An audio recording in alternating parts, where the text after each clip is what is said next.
Are Ukrainians and the so-called Russians the same people?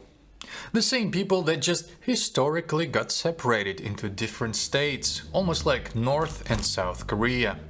Well, that's certainly what Putin would like you to believe. I say that Ukrainians are part of the one Russian people. And that's certainly a similar vibe that I'm getting from some Americans, extrapolating this concept of one people to the war as if it's some kind of family dispute. The Hungarian Prime Minister Orban, who happens to be a big Putin sympathizer, he said, "This war is a brotherly war of two Slavic nations." Well, is it? Well, my name is Yaroslav, and in this video let's see of just how brotherly we are. Let's explore what Ukrainians and Muscovites have in common. And totally I counted 6 possible connections one nation could have to another.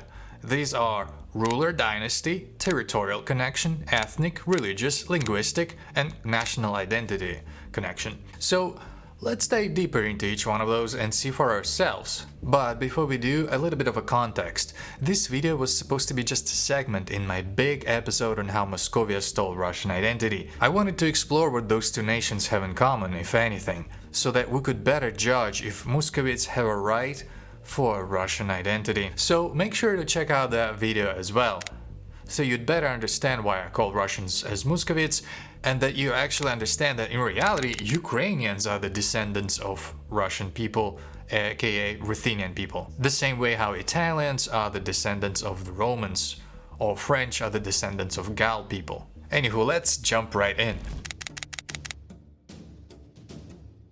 The ruler dynasty connection. That's when two different nations can have the same house ruling over them.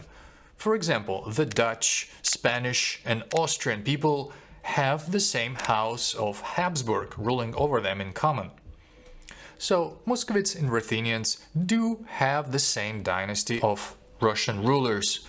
They ruled in Kiev up until 13th century, in Lviv up until 14th century, and in Moscow up until 16th century. They also ruled in Georgia and Bulgaria at some point in history. This dynasty is called the Rurik dynasty, although it's historically inaccurate because nobody back then called themselves of Rurik house.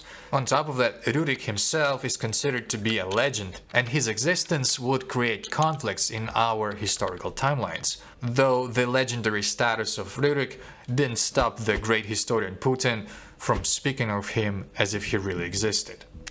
But regardless how we name this dynasty, do Muscovites have a right for Russian identity because of a common ruling house with the actual Ruthenian Russian people? Well, of course not. Such a logic would entail that Dutch and Spanish people would also have a right to call themselves Austrian, just because of the common Habsburg dynasty that comes from Austria, right? Such a logic would also grant a right for Bulgaria and Georgia to call themselves as Russia, because Ruriks ruled there as well. So we do have this connection up until 16th century, but it does not grant them any right for the Russian identity. And on top of that, Russian rulers did not impose Russian identity when they ruled in Muscovia. During their rule, the official name of the state was Moscow Tsardom, aka Moscovia, and the people were called Muscovites up until the 18th century, when a completely new house of Romanov, which originates from Germany, appropriated their identity and decided to artificially rebrand Moscow Tsardom into the Russian Empire. Second, territorial connection. That's when two different nations share the same geographical location. For example, English, Scottish, and Welsh people could be called British because they live on the same island of the Great Britain. So do Ukrainians and Muscovites share the same geographical location? A little bit of history. On the far reaches of Kiev, there was this geographical region called Zalisia, which translates as behind the forest. There existed the Principality of Vladimir Suzdal, from which Muscovia later arose. That principality was a conquered part of Russia, but it was never the Russia. The same way how Britannia was a part of Roman Empire, but it wasn't the Roman Empire, and people living in Britannia were not Romans. The same logic applies for people living in the Zalisia region. They are ethnically not Slavic but Turco-Finnish in origin.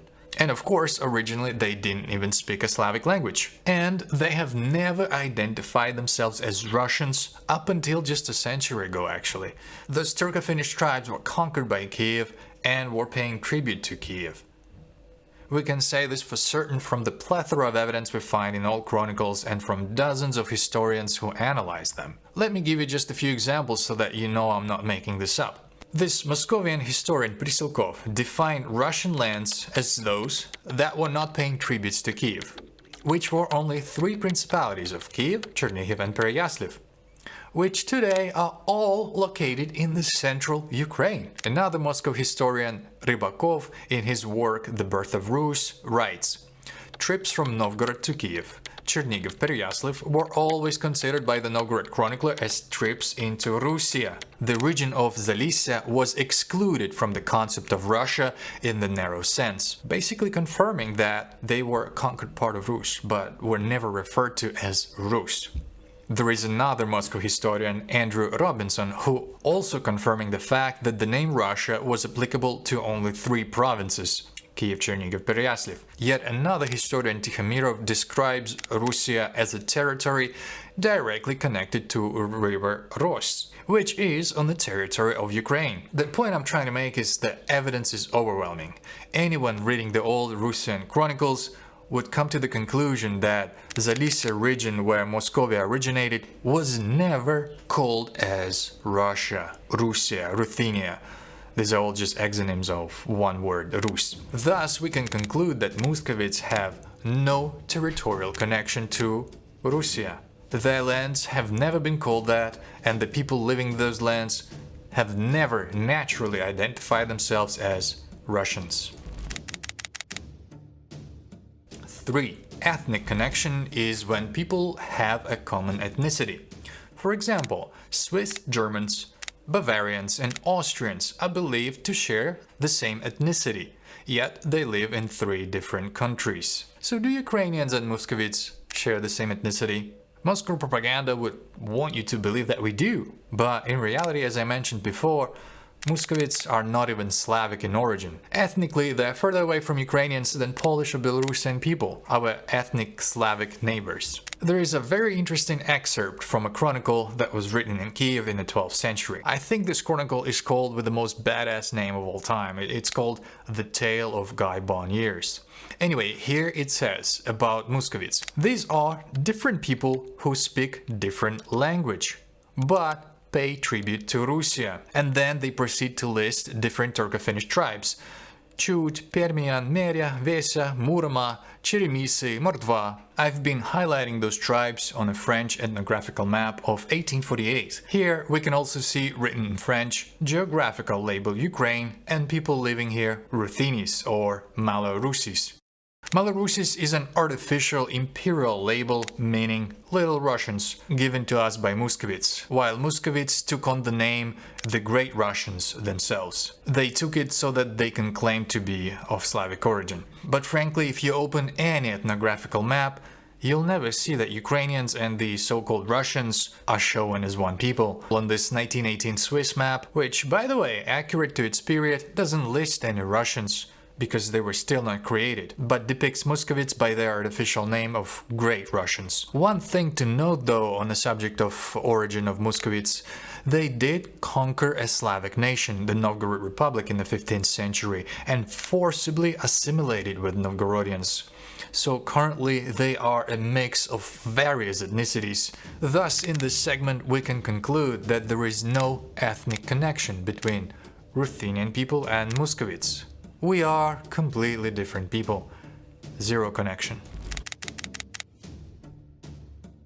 Religious connection would be established when different nations are connected by believing in the same God, so to speak. Christianity came to Moscow from Russia, together with literacy and crafts.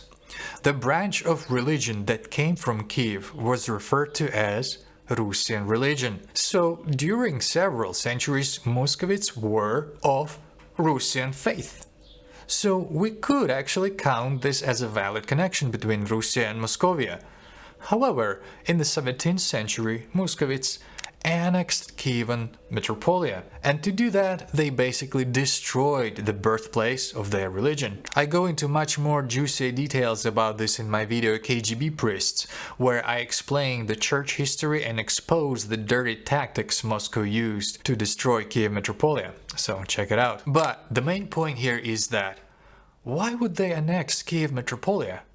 If it was theirs, like they're claiming it is, wouldn't they treat it like a holy place, similar to how Jerusalem or Constantinople or Mecca or the Vatican is treated now? But no, instead Muscovites have destroyed it and then imposed their version of Christianity, now controlled from Moscow. If Moscow would really be the successor to Ruthenian Kiev, as they're claiming, then they would not have annexed Kievan Metropolia, because you just cannot annex what is already yours. Another interesting thing to mention here is also that there existed Russian Union Church, aka Western Ukrainian Church.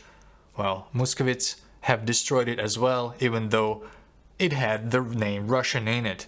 Thus we can conclude that even though Christianity came to Turco-Finnish tribes from Kiev, current Moscovia has no religious connection to old Russia, and the one it used to have, it had severed 4 centuries ago.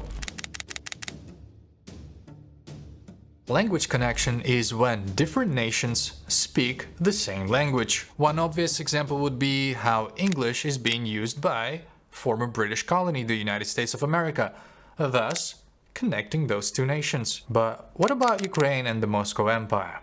Well, you know how for quite a while in Europe there were 2 languages. One would be used to speak and the other one to write and preach.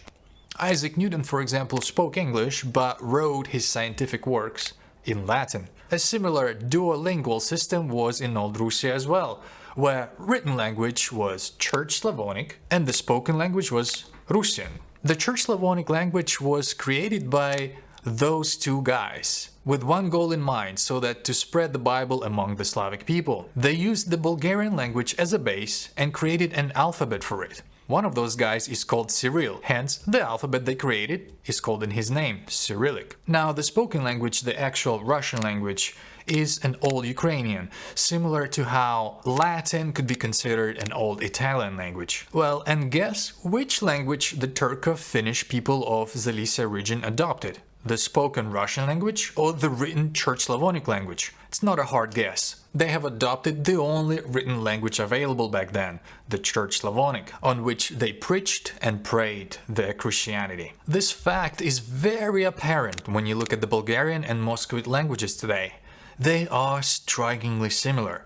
Muscovite language today is more similar with that of a distant Bulgarian language than with its neighboring Ukrainian or neighboring Belarusian language. This was apparent even 2 centuries ago when a French senator, Casimir Delamare, confirms this in his writings. The Muscovian language is very close to that of the Southern Slavs, and especially to Bulgarian. Ruthenians, meaning Ukrainians, do not understand Muscovian. Well, amen to that. We, Ruthenians, Ukrainians, do not understand the Muscovian language, and they don't understand ours, even though we are neighbors and both speak Slavic languages. I'd estimate our languages are as similar as French and Portuguese. Unfortunately, I couldn't find any research on the similarities of Muscovian and Bulgarian, though I did find a video on YouTube where they both understand each other pretty well. Я по локоть застрял в болоте. Yeah, so something. Я по локоть застрял в болоте. You were stuck in the swamp up to your elbow? Yes, Yeah? yes, yes. Yeah, Yeah, great. perfect. Градът, в който съм родена, е столицата на България. City where I was born is the capital of Bulgaria. Oh my, flawless. Wow, champion. Great job. And I got this. It is historically inaccurate to refer to current language used in Moscow Empire as the Russian language, because real Russian language, just like the Latin, has ceased existing, or rather, it has transformed into Ukrainian and Belarusian language, just like the Latin transformed into Italian, Romanian, Sicilian. So, to conclude, there is no linguistic connection between us, especially if you consider that Muscovians have adopted the foreign Church Slavonic language. It was not their original way to speak. Currently, we use the same alphabet and our languages are both Slavic in origin, but that's the end of the similarities between us in the linguistic connection segment. Cultural connection is when different nations share a common cuisine, costumes, music, etc. A good example would be Belgium, having Dutch, French and German-speaking people sharing a common Belgium national identity, like Belgian waffles, Belgian chocolate, delicious Belgian beer. Well, do Ukrainians and Muscovites have some kind of cultural connection in common?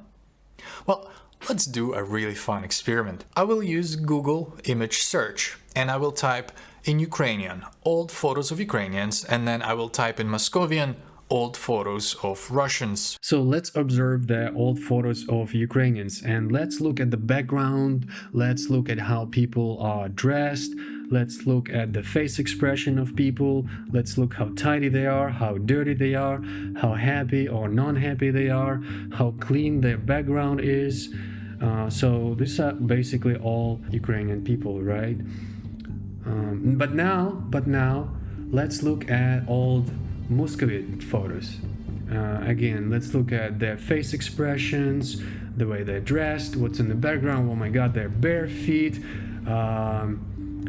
And look, like, I'm trying to be as objective as possible, and this is what Google is giving me away. And most importantly, we can see a really great distinction between what they're wearing on their heads. Completely different people. In Ukraine we have like flowers. In Muscovy they have I don't know what it's called, but it's clearly whatever they're having on their head, not of a Slavic origin.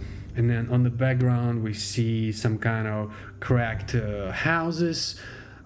We see shaggy things, and basically just this little research enough completely disproves that we are one and the same people. While in Ukrainian background there's usually there are houses that are painted in white.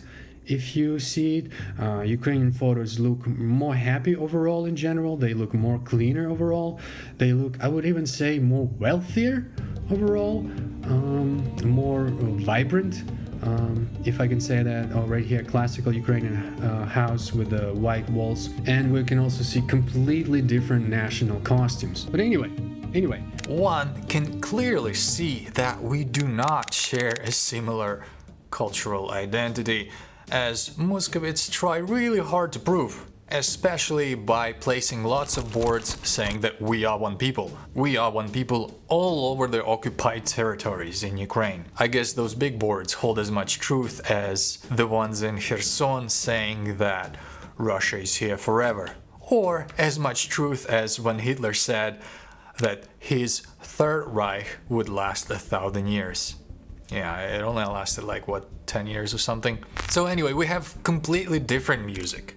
We have completely different dances, different cuisine, we have different clothing, different hairstyles, different architecture, different holidays, different language, different church, different way of raising children, different views on life. It is really out of a great ignorance that one could say that we are similar, because we are as similar as a goat and a horse.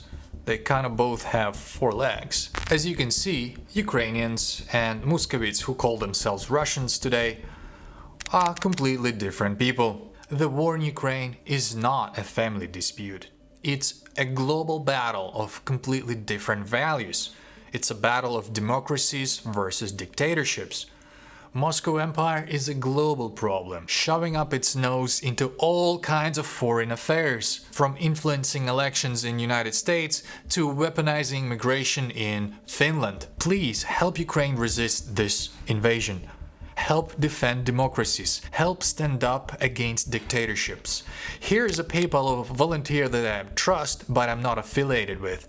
Please donate to him whatever you can. Your aid will make an impact. Even one flatlined occupier is a chance to save many innocent lives. Also, if you'd like to treat me with coffee or support my work on Patreon, that option is available as well. I would greatly appreciate it. Also, I did see Muscovites' attempt to debunk my video about identity theft, and I'm really happy they did. I checked it out and it was just of bitterness wrapped up with twisting facts and lies. I'll eventually debunk that one as well. But don't forget to check out the main video if you haven't done so. Thank you very much. And now, some timeless Ronald Reagan quote. We know only too well that war comes not when the forces of freedom are strong. It is when they are weak that tyrants are tempted. We simply cannot learn these lessons the hard way again without risking our destruction.